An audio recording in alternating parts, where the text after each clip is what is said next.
मेरे प्यारे साथियों, मेरी आप सबसे गुजारिश है कि अगर आप कुरान की तजवीद को बाकायदा तौर पर सीखना चाहते हैं तो आपको एक उस्ताद की ज़रूरत होती है जिसको आप अपना सबक सुना सकें। और कोशिश करें किसी ना किसी उस्ताद को अपना सबक ज़रूर सुनाएं ताकि वो आपकी गलतियों की इस्लाह करे।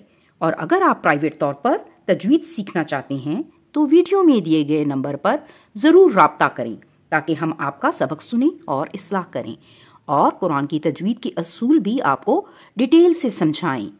मेरी इस तजवीद पर ज़रूर गौर कीजिएगा। अल्लाह सुब्हानहू व तआला हमारी कोशिशों को कबूल करे, हमारे इल्म व अमल में इजाफा करे और हमें बेहतरीन तजवीद से कुरान पढ़ने वालों में से बना दे। अस्सलामु अलैकुम व रहमतुल्लाहि व बरकातुहू। मेरे प्यारे साथियों, अगर आपको इस वीडियो से कुछ फ़ायदा हो रहा है तो सवाब की नीयत से आगे ज़रूर शेयर करें ताकि आपके एक शेयर करने से बाकी लोगों को भी फ़ायदा हो जाए और वो भी अपनी तजवीद को बेहतर कर सके।